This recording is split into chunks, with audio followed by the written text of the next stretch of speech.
The government will be going to Parliament today to seek the approval of $21 billion in supplementary funds. This is to facilitate for critical interventions in several areas. And with me is Minister of Health, Dr. Frank Anthony. And the Minister, you will speak to some of the areas in your ministry which will also benefiting from some of the funds from the supplementary budget. Well, thank you very much for having me. As you rightly pointed out, the Ministry of Health is one of the agencies that would be asking for supplementary funds for this year. And the reason being is that we have been working to ensure that people can get services from the Ministry of Health. So one of the areas that we have asked for additional monies is to help patients who would normally come to the ministry asking for sums of money in terms of assisting them with medical care. In previous year, the ministry probably would have helped about 650 patients or so. This year, we have assisted close to 1,000 persons, and with the additional monies that we are seeking, we are going to help an additional maybe 200 or so persons.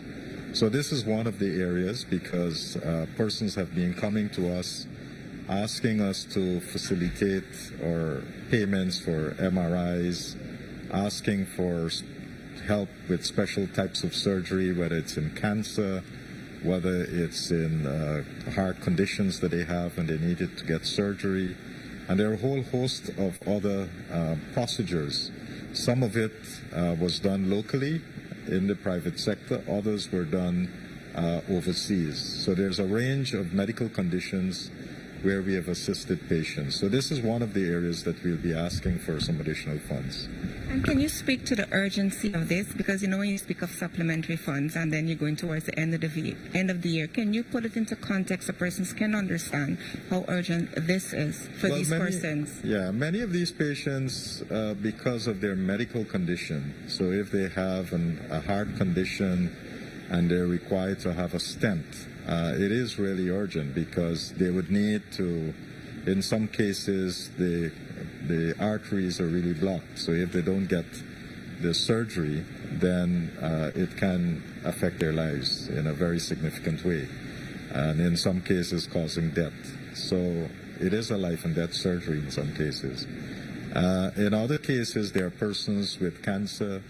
If they don't get the relevant treatment, then that cancer can spread to other parts of the body. So a lot of what the areas in which we're helping, these are really persons who deserve this help.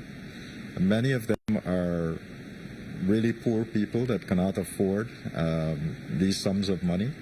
And so the government has been assisting. And as I said, with the additional monies that we are requesting, we are hoping that we'll be able to serve in total with this year's provision and the supplementary probably about 1,200 persons, which is almost double from what it was in 2019. Okay. And any other areas you want to point out? There are other areas. So, for example, for us to diagnose COVID-19, we have to do a PCR test.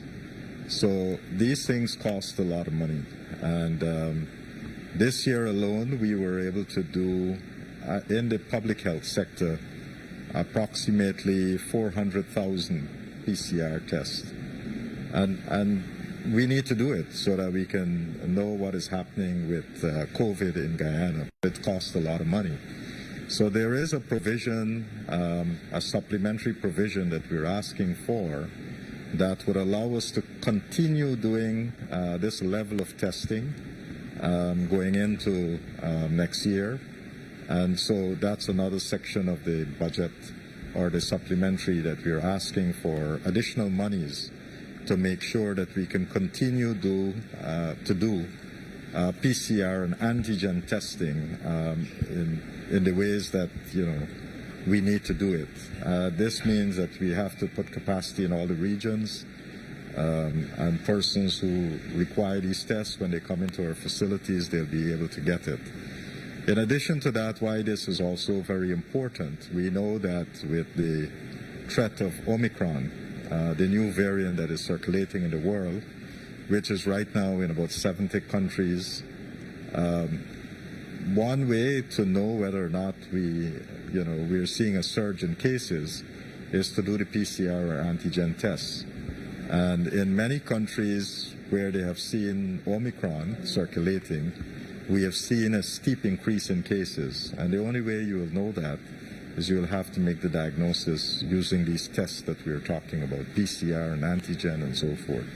So it's absolutely necessary that we procure enough test kits so that we can, if it's necessary, we'll have enough to be able to do these tests. Another important area where we are asking for supplementary funds has to do with the provision of oxygen. You would know that for COVID-19 patients who are hospitalized, they require oxygen in many instances. So at the Ocean View Hospital, we require lots of oxygen for these patients. And so part of the supplementary deals with purchasing the extra oxygen that was needed for the COVID-19 hospital and for other regional hospitals as well. Okay, and Minister, you mentioned a few areas, 2 or 3 areas that need critical intervention. We've seen some concerns raised by the opposition, or some criticisms from the opposition on the move by government for the supplementary fund. Can you speak and let for residents or taxpayers to understand also? And is this another thing? Is this something new? That governments come to seek additional funds for several interventions of urgency. So can you speak to that? Well, first of all, the Financial Management and Accountability Act provides for the Minister of Finance to come to the Parliament seeking contingencies in one instance, and in another to seek supplementary funds. So the laws provide for this because the framers of these laws recognize that from time to time there'll be additional expenses that would need, people would incur, and or things that were not considered that you will need to get these resources to provide for them. We're in the midst of a pandemic. We didn't know how many cases we were going to get for this year. So it's very hard to predict how much money you would need. So in the cases of oxygen for the Ocean View Hospital, for example, that really, the consumption of oxygen depends on the patient load. And we have seen that at times we had a few patients, but then by September that was ramped up. On average, we were seeing close to 140 patients in the hospital, with about 38 of those being in the ICU, which means that the oxygen demand would have been much higher. So these are things that we cannot predict. We don't know how many persons would get sick next year, but we will, for planning purposes, put a notional number. Now, if it exceeds that number, certainly we'll have to get supplementary to be able to provide the kinds of care to patients. And that's what this particular supplementary for health is addressing. We also had the case of vaccine hesitancy in some of the regions. So the government has started rolling out vaccines from the 11th of February this year, but there were some communities that were very, very hesitant. And we had to send mobile teams into those communities on a regular basis to try to improve the uptake of vaccines in those areas. And that cost the taxpayers of this country tremendous amount of money.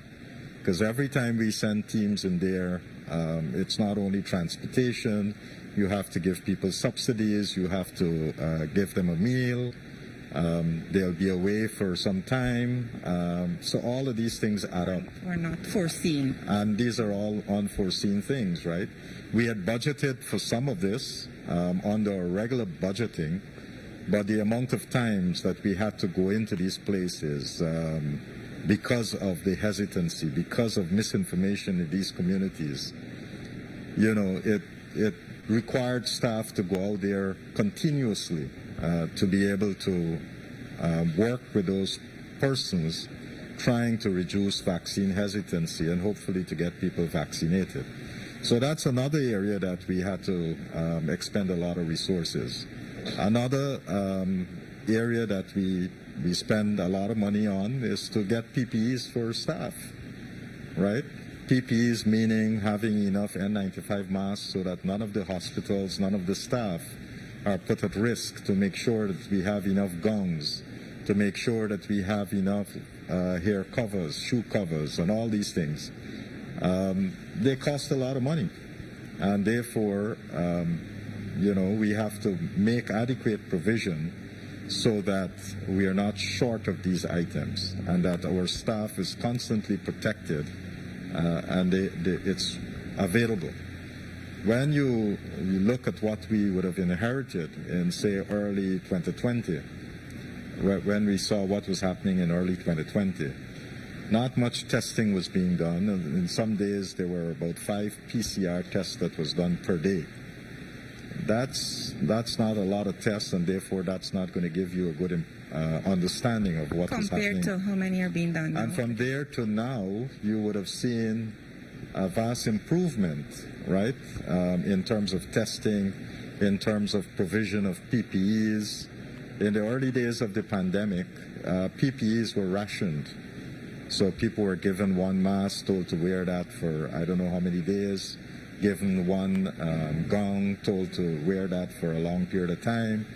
These things, because all these things are disposable, and we were able to provide adequate amounts to people so to make sure that our staff is protected and that they can feel safe in the environments that they are operating in. So these are the reasons why we have come for the supplementary, and I think for persons out there, they certainly would understand that this is absolutely necessary. These expenditures are really necessary for us to move forward. All right, Minister, thank you very much for providing us with a detailed information as to exactly what the funds will be used for and the urgency for these areas. Thank you. Thank you.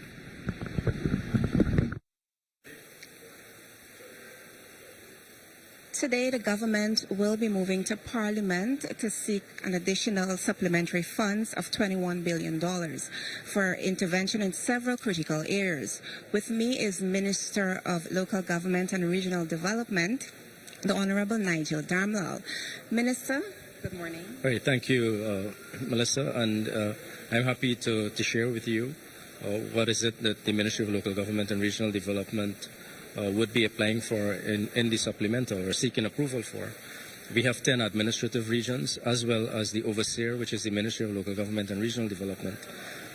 We are requesting approval in 2 areas, one for security services and one for City Hall. In the first case, in terms of City Hall, we are requesting an additional $16 million. We have signed a contract of in excess of $700 million to restore City Hall to its former glory.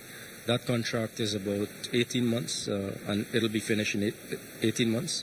We have all expectation that it will be finished in 18 months.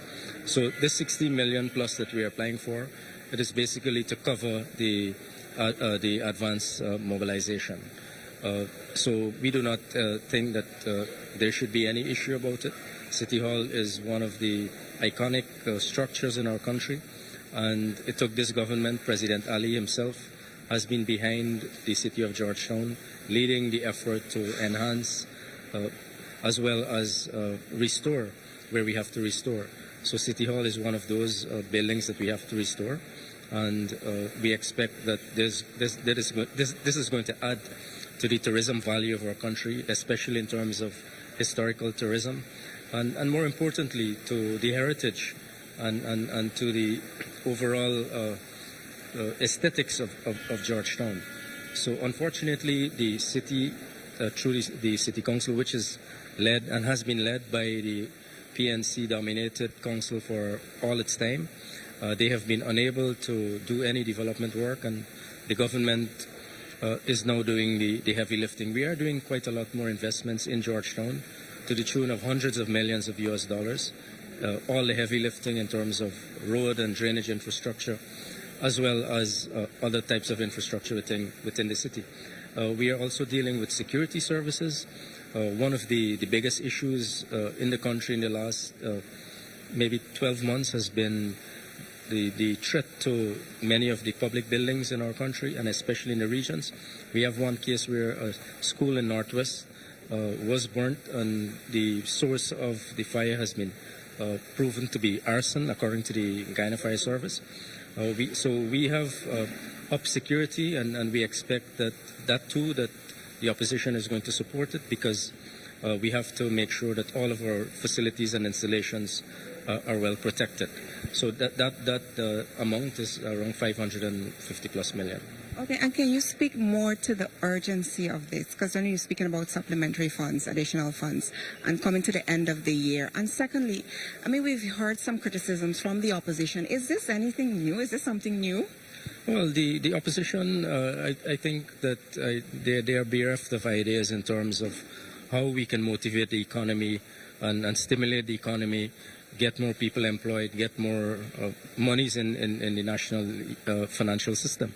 We have employed more security guards. We have started to also look at more installations that were never looked at before. And many of these guards are relatively poor people. So these resources are necessary to pay them. Christmas is just a week away, and we would like to make sure that they get paid on time so that they can spend a beautiful Christmas with their family. All right. Thank you, Minister. With me is Agriculture Minister, the Honorable Zulfikar Mustafa. And as I said before, we are discussing the government's agenda today, which includes seeking additional funds of $21 billion, supplementary funds. And this is to deal with interventions on critical areas. And one of the ministry which will be benefiting from this is the Agriculture Ministry. Good morning, Minister. Thank you, and thank you for inviting me on this program. I want to say today is a very important day for us in the Ministry of Agriculture, because a substantial part of that sum that you just mentioned will be going towards the agriculture sector. And you know for a fact that the agriculture sector encompasses a big, wide area, and a number of persons will be benefiting from this allocation that will be made in the supplementary budget. Okay, can you speak to the amount that your ministry will be benefiting from? And also, is this, I understand that some of the things that will be done in terms of purchasing of equipment to mitigate the effects or the impact of the current inclement weather. Can you speak to that specifically and the urgency for that at this point in time? So first of all, I want to say that our ministry will be allocating approximately $4.5 billion. And that sum will be divided into a number of areas, you rightly said. But one of the main one was an allocation that was made to the former sugar workers who were dismissed by the previous government. Each sugar worker who would have dismissed, they have received $250,000. So $1.3 billion have been allocated to that section, and 5,263 workers would have benefited who were dismissed. And I think that is very important, because the PPP civic government is righting a wrong that was committed by the former administration. Although some of those workers have already been re-employed, there was a time when those workers were unable to provide for their families. Many of them had broken up homes because they had to leave their families and go to different parts of the country. Some of them had to go out of the country. So we have seen what the effect the closure of these estates has caused. Then we have an allocation to give support to the out-of-crop period for Gaisuko. You know for a fact that Gaisuko played a very important role in terms of employment, the largest single employer for a person in Guyana. And our government have been given the kind of support necessary to Gaisuko, and we have an allocation in that sum to give out-of-crop support to the Gaisuko.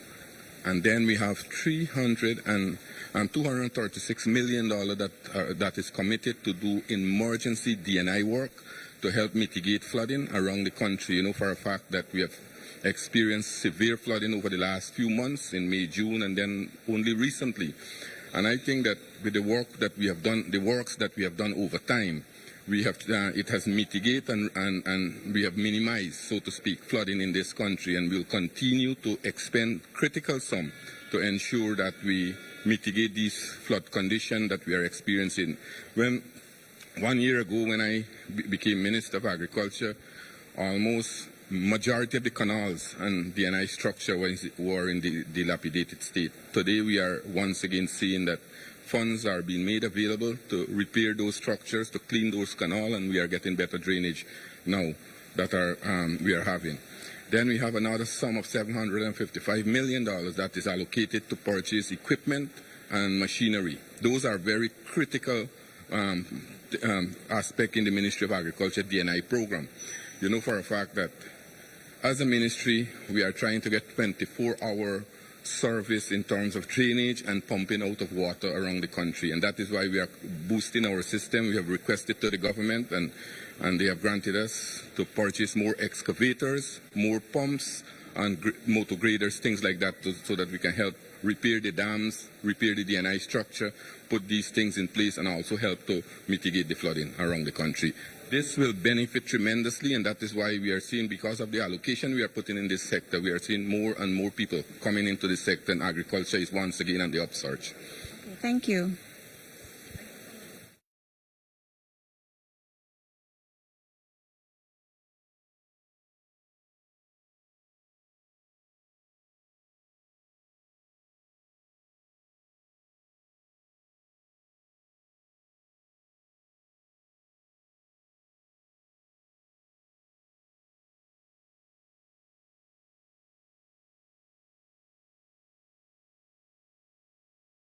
Supplemental provision, just about $26 billion with two financial papers that was tabled at the last sitting of the National Assembly.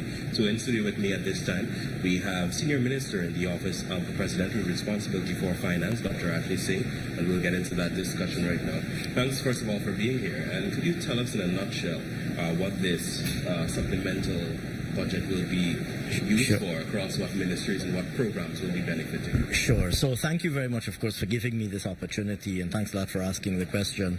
You quite rightly pointed out that I tabled at the last sitting, on Monday's sitting, two financial papers numbers 3 and 4 of 2021. In total, they come up to just about $26 billion.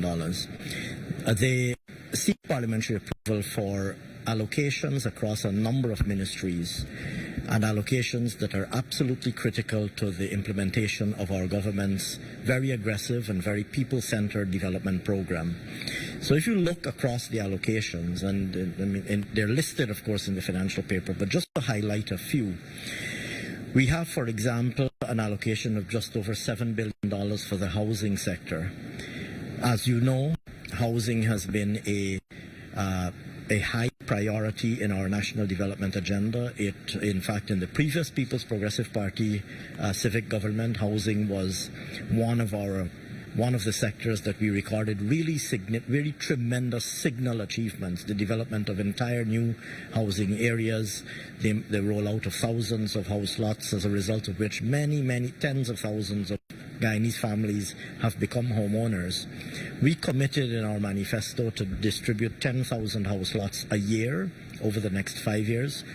We are on track to achieving that. I believe we have almost distributed 10,000 house lots already since we assumed office, in the 15 months or so since we have assumed office. And we are already developing a number of completely new housing areas. There are housing areas in Little and Greater Diamond that are being implemented. These are new lands that are being laid out. There are housing areas that are being developed on the East Coast in areas like Cummings Lodge and Sophia and so on and so forth. Many of these house lots have already been allocated. Even in Essequibo, in Charity, where I was a couple of weekends ago, there's a new housing development in Charity. And this is replicated across, many regions. Most of the coastal regions, we have new housing areas. There's number 7 Identify Village in Berbice, where there's a new housing area that's been developed as well. And so we have to build out the infrastructure that's related to these housing areas so that people can move in quickly. We want everybody who's been allotted a house lot to be able to move in, to take up their house lot, to be able to construct their home. And so we've been pushing very aggressively to build out this infrastructure. So this financial paper seeks $7 billion to build out that infrastructure. And additionally, critically, to pay the mobilization advance on the new 4-lane road that we're building on the East Bank. Everybody knows the traffic chaos and congestion that prevails every day on the East Bank. We came into office with a promise that we're going to address this. We have moved to address this very aggressively. As you know, we have been working on building out not one but 2 parallel bypasses, including, of course, a bypass that's going to come out at Ogle and a bypass that's going to be coming out at Mandela Avenue. And so this allocation includes an amount for mobilization advance, to be paid on the new 4-lane road, which as you probably know, is at an advanced stage in relation to the procurement process and conclusion of the contract.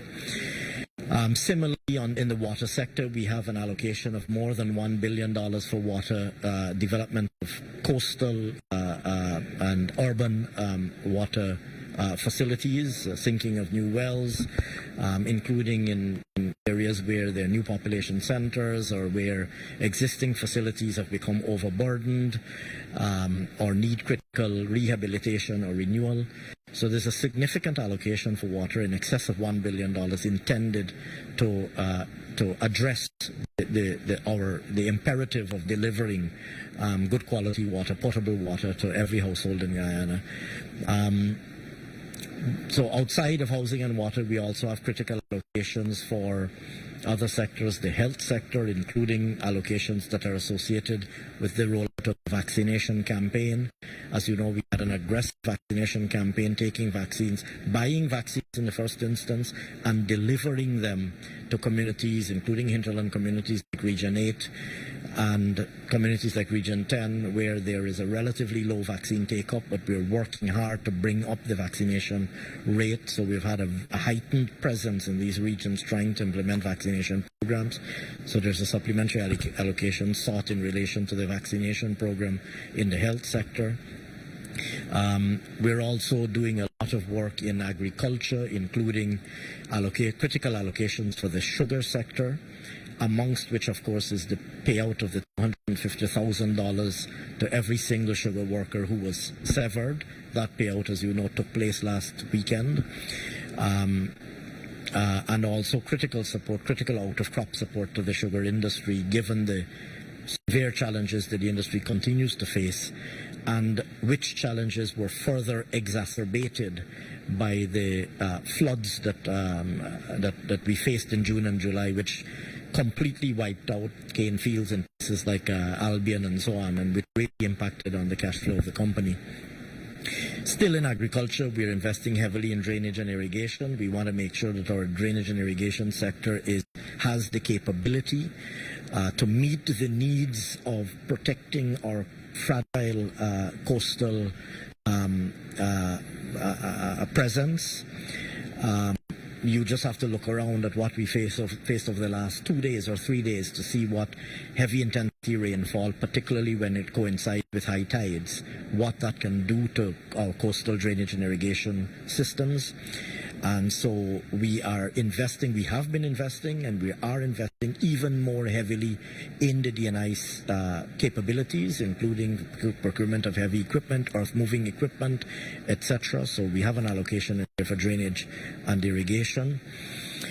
The security sector is also extremely important. We want to make sure that our security sector is fully equipped. You know, we came into government and discovered that a lot of the transport fleet was completely grounded, and a lot of the equipment was in a state of very chronic disrepair. So we have an allocation in there for the security sector.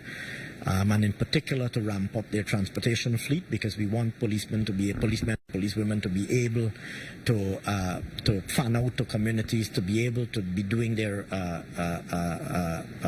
patrols on the road, throughout the day and night to ensure that our communities are safe, etc. So we have an investment in there for the security sector. The Ministry of Amerindian Affairs has an important allocation. Hinterland development and development of the Amerindian village, of the Hinterland village community, the Amerindian village community, is extremely important to us. We've been investing heavily in ensuring that the village economy is strengthened, that every single Amerindian village has the capability to develop a viable and prosperous village economy, promoting economic activities in the village. And so that includes things like addressing, ensuring the capabilities to have a thriving agriculture sector, promoting agricultural activities, planting capabilities, etc. And so, we've been investing heavily in equipment, things like tractors and implements, plows, etc., to accompany the tractors, to accelerate capabilities in building the Amerindian and hinterland village economy. So we have a significant allocation in there to promote Amerindian development, hinterland village development. Just to mention a few. And then, of course, there are some legacy problems that we inherited. We inherited a challenge of GPL being in a complete state of bankruptcy and insolvency, being unable to meet its basic cash flow requirements. This was largely as a result of a complex web of interconnected indebtedness among state agencies owing each other billions of dollars. We had GWI owing GPL billions of dollars, and GPL in turn owing other agencies. So there was a very vast, complex, interconnected web of indebtedness and interlocking indebtedness, which we are still trying to unravel and to decipher. We do know for a fact that GPL has, in fact, I came last year and had to seek an allocation last year to start to pay down the indebtedness that is owed to GPL by many state agencies that had essentially stopped paying their light bills. GWI had effectively stopped paying for electricity, but still consuming electricity. And so we are now trying to pay down that debt progressively as we can. So we paid down some last year. We're going to be trying to pay down some more this year. So we're going to continue that work really, and that is part of the effort to address, like I said, the legacy problems that were inherited.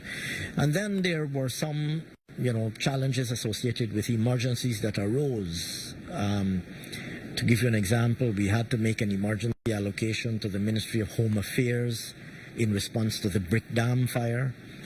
We have to make an emergency allocation to the Office of the DPP in response to the damage to their building when there was that fire at, in close proximity to their building. They had a lot of collateral damage and damage as a result of the firefighting efforts.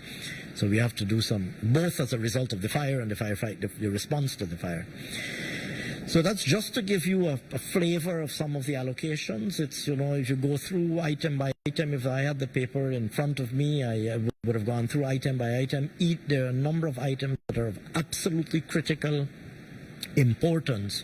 There's an allocation for the Guyana Lands and Surveys Commission. Here again, that's related to our aggressive program of surveying lands, ensuring that we are able to have up-to-date surveys, including for the purposes of our housing program. Distribution of house lots requires you to have up-to-date surveys, including for lands that were not previously surveyed or for lands that were not surveyed recently. So there's a very, very aggressive agenda to update, to have more comprehensive surveys of our land and more up-to-date and more comprehensive surveys of land that is earmarked for development, which has placed a toll on the Guyana Lands and Surveys Commission. So, there's a lot of very important allocations. We could quite easily, maybe afterwards, go through line by line, and I could speak about how important these allocations are. But the discussion today hopefully will bring that out. And given the value and merit of each one of these allocations, I certainly hope that our colleagues on the other side of the House will adopt a pro-people approach today and support these allocations, which are so critical to, not only the implementation of government's program, but are really so critical to the improvement of people's lives in so many direct and indirect ways. So you rightfully mentioned there the amount of development that we're seeing unfolding or unraveling in front of our eyes. We've seen the bypass roads, their completion. There's the housing, the emergence of new houses, house lots also. And, we've seen the quick response by government also with the recent rainfall. The water receded quite quickly. Yeah. That, I want to say, the supplementary provision will boost that development, continue the work that is currently happening. But there are some naysayers within the opposition that have something on the flip side to say, something different. How do you respond to their allegations that this is not appropriate or not timely at this time? Well, I will say this. I mean, first of all, you are absolutely correct that these items are fully aligned with and are in pursuit of, in support of, the implementation of our development program. And every single item speaks to the implementation of that development program. So I don't have any, concerns about being able to articulate, either myself or my colleagues in government. I have no, we would have no difficulty whatsoever articulating the relevance, importance, and urgency of each one of these items consistent with the development program. You referred to the naysayers. Let me say that this does not surprise me at all. It's very unfortunate. In other parts of the world or in another, time in our country, perhaps, you might have expected an opposition that would have the capability to be constructive and supportive, particularly with that which is positive. In most, in places you will have an opposition. They will oppose because it's their job to oppose. But they will also spot an opportunity, when they see that there's something that is positive, they might, seize the opportunity to be positive about it and to be supportive about it.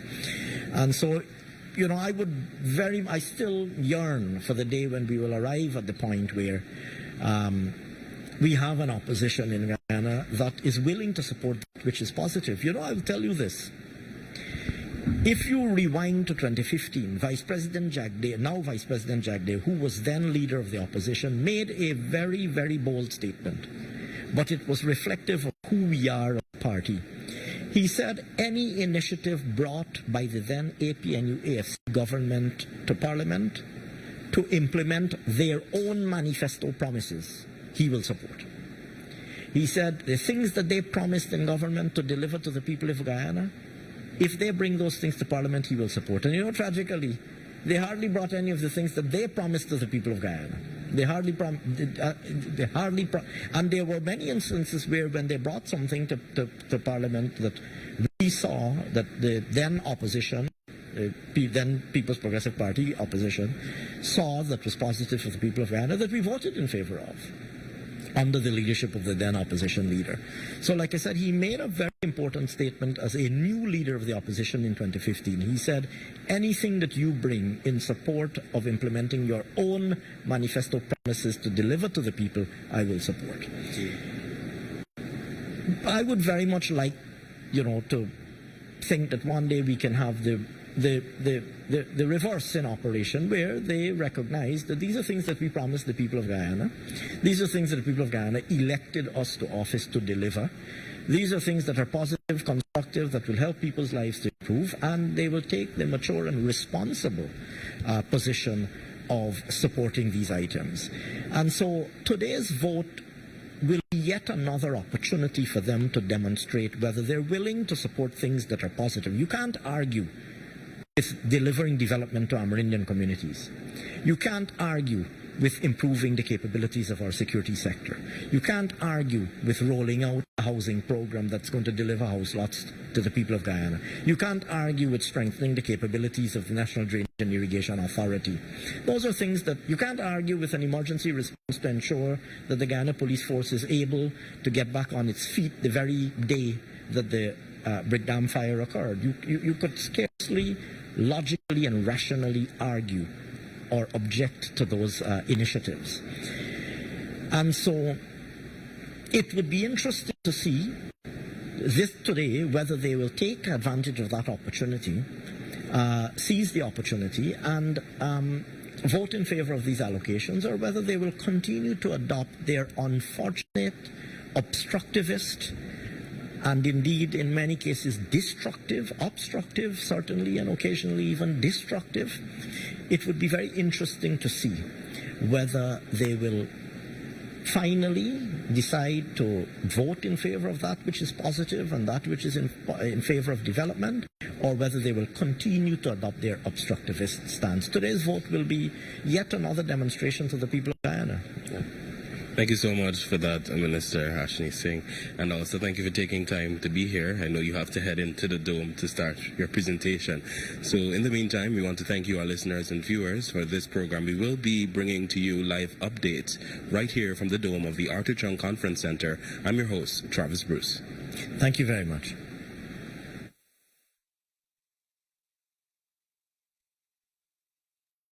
With humble hearts and heads bowed down, in thanks for each new day of toil, we kneel before your altar, Lord, the children of Guyana's soil. Great is the task that thou hast given, thy will to show, thy truth to find, to teach ourselves that we are one in thy great universal mind. But not in vain, we'll strive to build a new Guyana, great and free,